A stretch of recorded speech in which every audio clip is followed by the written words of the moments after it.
सिर्फ 2 जायफल यहाँ गाड़ दें, आपका शत्रु नेस्तनाबूद हो जाएगा, रोएगा उम्र भर और ज़िंदगी भर पछताएगा और आपके सामने गिड़गिड़ाएगा। दोस्तों, जायफल का जो प्रयोग है, ये 2 जायफल का प्रयोग यदि आज आपने कर लिया तो यकीन मानिए आपके कितने भी शत्रु हों, चाहे आपके गुप्त शत्रु हो, गुप्त शत्रु ने आपको चारों तरफ से घेर रखा हो, या फिर शत्रु आपकी प्रॉपर्टी हथियाना चाहता हो, शत्रु आपके जीवन में हाहाकार मचाना चाहता हो, या फिर आपको शत्रु सामने से आकर के धमकी देता हो कि तेरा ये कर दूंगा वो कर दूंगा। दोस्तों, कोई सा भी दुश्मन हो, चाहे वो आपसे दूर दराज में रहता हो, चाहे दूसरे गांव में रहता हो, चाहे दूसरे शहर में रहता हो, बस ये 2 जायफल इस तरीके से आपको यहाँ गाड़ने हैं और आपका शत्रु, चाहे आपके 1000 शत्रु हों, चाहे लाख शत्रु हों, चाहे कितने ही शत्रु हों, आपके सारे के सारे शत्रु जो हैं वो दम तोड़ देंगे और ज़िंदगी भर रोएंगे, पछताएंगे, गिड़गिड़ाएंगे।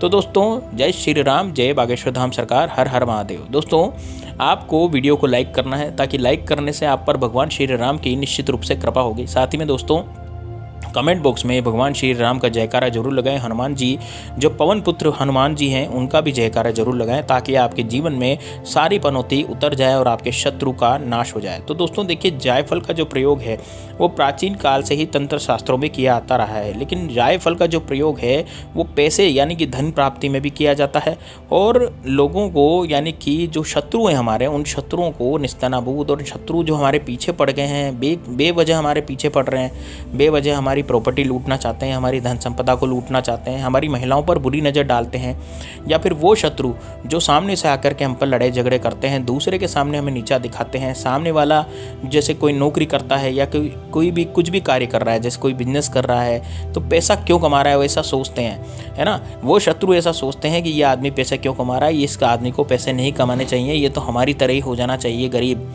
तो दोस्तों देखिए, शत्रु जो हैं वो ईर्ष्या के कारण, यानी कि अभी कलयुग चल रहा है और कलयुग में ईर्ष्या के कारण आपके शत्रु बनते चले जाते हैं। आप किसी से लड़ाई झगड़े नहीं करते, लेकिन फिर भी आपके शत्रु ज़बरदस्ती ही बनते चले जाते हैं, क्योंकि शत्रु आपकी तरक्की नहीं देखना चाहते। शत्रु ये चाहते हैं कि आप तरक्की ना करें और किसी भी तरह से आपका जीवन जो है वो नरक बन जाए और आप अपनी ज़िंदगी में कभी भी कुछ भी नहीं कर पाएँ। तो दोस्तों, ये वाला वीडियो आपके लिए होने जा रहा है, बड़ा ही ज़बरदस्त वीडियो है और इस उपाय में आपको एक बात का विशेष ध्यान रखना है कि इस उपाय के बारे में आपको किसी को भी नहीं बताना है। हाँ, आप वीडियो ज़रूर शेयर कर सकते हैं अपने दोस्तों के साथ, अपने रिश्तेदारों के साथ, ताकि वो भी ये उपाय कर सकें, लेकिन जब आप इस उपाय को करेंगे तो किसी साथ बैठ करके इस उपाय के बारे में आपको चर्चा बिल्कुल भी नहीं करनी है, बस केवल आपको वीडियो ही शेयर करना है। तो चलिए दोस्तों, किस तरह से आपको करना है। दोस्तों, आपको 2 जायफल जो है वो पंसारी की दुकान से लाने हैं। अब दोस्तों, जैसे वो पाठ पूजा की सामग्री रखते हैं, जो पाठ पूजा की सामग्री रखते हैं ना, उन दुकानों पे, और या फिर पंसारी यानी कि ड्राई फ्रूट्स की दुकान पर भी ये जायफल मिल जाता है, या गरम मसाले की दुकान में भी जायफल मिल जाता है। जायफल जो होता है वो गरम मसालों में शोभित होता है। दोस्तों, जायफल को कितनी बार चाय में मिला करके भी पिया जाता है ताकि उससे हमारा ऑरा मजबूत रहता है। तो दोस्तों, जायफल का जो प्रयोग है वो दुश्मन के नाश के लिए किस तरह से किया जाएगा तो वो मैं आपको बताने जा रहा हूँ। अब इसमें आपको क्या क्या सामग्री चाहिएगी। तो दोस्तों, इसमें आपको 2 जायफल लेने होंगे। 2 जायफल याद रखें, बिल्कुल भी टूटे फूटे, खंडित या इस तरह से नहीं हो जो बिल्कुल टूट रहे हो, है ना। तो इस तरह के जायफल आपको नहीं लेने, बिल्कुल साबुत जायफल आप लेने हैं और स्वस्थ जायफल आपको लेने हैं। इसके बाद आपको लेना है एक सिंदूर। दोस्तों, सिंदूर जो है वो 2 तरह के होते हैं, एक लाल कलर का सिंदूर आता है और एक आता है आपका ये सिंदूरी रंग का, यानी कि केसरिया रंग का सिंदूर, जिसे कामिया सिंदूर भी बोलते हैं। पंसारी की दुकान, पाठ पूजा की दुकान पे आसानी से मिल जाता है। 2-5 रुपये की पुड़िया आती है, सूखा सिंदूर आता है, उसे आपको लाना है। ठीक है, अब आपको क्या करना है, एक कागज़ लेना है। कागज़ जो है वो 2 इंच लंबा और 2 इंच चौड़ा होना चाहिए, यानी 2x2 का कागज़ आपको लेना है। और 2x2 के कागज़ पर आप बिल्कुल ये ध्यान रखें कि उसमें लाइन नहीं हो, यानी कि लाइन बिना का कागज़ आपको लेना है, बिना लाइन का कागज़ आपको लेना है। बिल्कुल ब्लैंक कागज़, सफ़ेद कलर का कागज़ जो बिल्कुल ब्लैंक हो, वो आपको लेना है और उसको लेकर के आपको आना है। अब देखिए दोस्तों, ये सब आप सामग्री इकट्ठी कर लें। एक काले कलर का मार्कर भी आपको लेना है ना, तो वो काले कलर का मार्कर भी आपको लेना है। सब जगह सारी सामग्री इकट्ठी करके आपको बैठ जाना है। अब दोस्तों देखिए, सबसे पहले आपको दक्षिणी दिशा में मुंह करके बैठ जाना है। एकांत जगह पर बैठे हैं जहाँ पर आपको कोई डिस्टर्ब न करे घर में, है ना, ऐसी जगह पर आपको बैठना है। अब ये उपाय किस दिन करना है, देखिए इस उपाय को आप बुधवार के दिन कर सकते हैं। दोस्तों, बुधवार, गुरुवार और शुक्रवार और आप शनिवार के दिन भी इस उपाय को कर सकते हैं। लेकिन ये उपाय जो है बुधवार, गुरुवार और शुक्रवार का उपाय है, ये ज़्यादा उसमें फल देता है, ज़्यादा ये प्रभाव अपना दिखाता है। ठीक है, मंगलवार के दिन भी इस उपाय को कर सकते हैं। मंगलवार शनिवार को हर शत्रु नाश के टोटके का उपाय किया जाता है, लेकिन ये वाला जो उपाय है इसको आप बुधवार, गुरुवार, शुक्रवार को भी कर सकते हैं। तो अब किस तरह से करेंगे, देखिए सबसे पहले आपको दक्षिण दिशा में बैठ जाना है। दक्षिण दिशा में बैठ करके आपको जायफल जो है अपनी हथेली में रखना है। अब जायफल को हथेली में रख करके उस पर आपको सिंदूर लगाना है। सिंदूर कैसे लगाना है, जो आपने सूखा सिंदूर जो लिया था, जो कामिया सिंदूर था, उसे आप एक कटोरी या किसी प्लेट में ले लें, निकाल लें प्लेट में, और प्लेट में निकालने के बाद इस जायफल को आपको सिंदूर से मलना है, यानी कि इस जायफल के चारों तरफ आपको सिंदूर लगा लेना है। ठीक है, एक जायफल पे लगा लें, फिर दूसरे जायफल पे लगा लें, दोनों जायफलों पे आपको सिंदूर से मल लेना है। उसके बाद जायफलों को आपको सामने रखना है।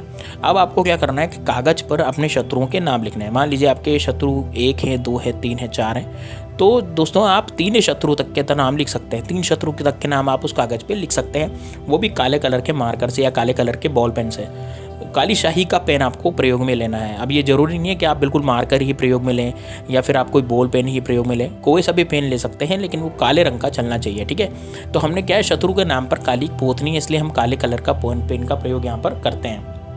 अब देखिए दोस्तों, अब आपको क्या करना पड़ेगा, इसमें सबसे पहले आप क्या करेंगे, जो 2 जायफल आपने लिए हैं वो कागज़ पर जब आप शत्रु का नाम लिखेंगे, है ना, या फिर आप शत्रु लिख देंगे। मान लीजिए आपके 3 से ज़्यादा शत्रु हैं, आपको लगता है कि यार 1000 शत्रु है मेरे तो, या फिर मेरे गुप्त शत्रु पीछे पड़े हुए जो पीठ पीछे वार करते हैं, है ना, पीठ पीछे मुझे धोखा देने की कोशिश करते हैं और मुझे नाम ही नहीं पता उन शत्रुओं का। हो सकता है मेरे मित्र ही मेरे शत्रु हो सकता है मेरे कोई रिश्तेदार, करीब का रिश्तेदार मेरा शत्रु हो, है ना, क्योंकि कोई भरोसा नहीं है आज की दुनिया में, कलयुग की दुनिया, कलयुग की दुनिया में कोई भी किसी का शत्रु हो सकता है, कोई भी पीठ पीछे छुरा ठोक सकता है। तो दोस्तों आपको यदि ऐसा शक है तो आप क्या करें, आप निश्चित रूप से आप बिल्कुल जो जायफल जो कागज़ है उस पर आप केवल शत्रु लिख दें। अब इसमें शत्रु लिखने से क्या होगा, जैसे आप मान लीजिए शत्रु लिखेंगे ना, तो शत्रु लिखने से क्या होगा कि आपके जितने भी 1000, 2000, 5000, जितने भी 100, कितने भी शत्रु होंगे जो आप जिनको आप जानते नहीं होंगे लेकिन वो गुप्त शत्रु होंगे, तो उनका भी यहाँ पर सफाया हो जाएगा। ठीक है, अब आप क्या करेंगे, इस कागज़ पर आपने नाम लिख दिया। अब इन दोनों जायफलों को कागज़ पर रखेंगे, एक एक करके कागज़ पर रखेंगे। अब आपको एक मंत्र का जाप करना है। मंत्र कौन सा है दोस्तों, मंत्र है दोस्तों त्रिम। आपको क्या बोलना है, त्रिम। अब ये त्रिम कितनी बार बोलना है, तो आप क्या करेंगे, जायफल को अपनी हथेली यानी कागज़ अपनी हथेली पे रखें, कागज़ पे दोनों जायफल रखें, यानी कि आपके हाथ में कागज़ होना चाहिए, फिर उसके ऊपर जायफल रखे हुए होने चाहिए। उसके बाद आपको त्रिम त्रिम त्रिम त्रिम त्रिम त्रिम बोलना है। और ये त्रिम त्रिम त्रिम त्रिम कितनी बार बोलना है, ये केवल 11 बार आपको बोलना है। ठीक है, आंखें बंद करके 11 बार बोलें और अपने शत्रु के बारे में सोचें। अपने शत्रु जो भी हैं, आपके शत्रु हैं जो आपको परेशान करते हैं, जो आपकी प्रॉपर्टी हड़पना चाहते हैं, जिनके बारे में आप बहुत ज़्यादा परेशान हो चुके हैं, उन शत्रु के बारे में आपको सोचना है। और उन शत्रु के बारे में सोच करके आपको वापस जब 11 बार आप त्रिम बोल लेंगे तो उसके बाद आंखें खोलनी है। आंखें खोल करके इस जायफल और इस कागज़ को लेकर के जाना है बाहर। अब बाहर कहाँ जाएं, जहाँ सुनसान जगह हो, जहाँ पर कोई आता जाता नहीं हो, है ना, जो जहाँ कच्ची मिट्टी हो, वहाँ पर आपको थोड़े से मिट्टी में खड्डा खोद के, अब जैसे कि आप घर के, जैसे आप पार्क में भी जा सकते हैं, है ना, गार्डन में भी जा सकते हैं, घर के आसपास कोई गार्डन हो, कोई पार्क हो, है ना, कोई ऐसी जगह हो जहाँ कोई आता जाता नहीं हो, वहाँ पर आप जा करके खड्डा खोद के इस सबसे पहले तो आपको कागज़ को रखना है। कागज़ को ऐसे रखना है कि शत्रु के नाम या फिर जो आपने शत्रु लिखा था वो आपको दिखते रहें। उसके ऊपर दोनों जायफल रख देने हैं और दोनों जायफल को वापस उसको मिट्टी से ढक करके और वापस आ जाना है। बस इतना आपको करना है दोस्तों। यकीन मानिए आपका जो शत्रु है वो पूरी तरह से नेस्तनाबूद हो जाएगा, बर्बाद हो जाएगा और कहीं का भी नहीं रहेगा। नहीं, इतना ज़्यादा वो पछताएगा कि वो अपनी ज़िंदगी में आप पर कुछ भी किया करने की तो बहुत दूर की बात है, वो सोचेगा ही नहीं कि यार मैं इस पर कुछ किया कराया करवा दूँ। इतना ज़बरदस्त दोस्तों ये उपाय होने जा रहा है, तो दोस्तों ज़रूर कीजिएगा इसको। चलिए दोस्तों, मिलते हैं नेक्स्ट वीडियो में, तब तक के लिए जय हिंद।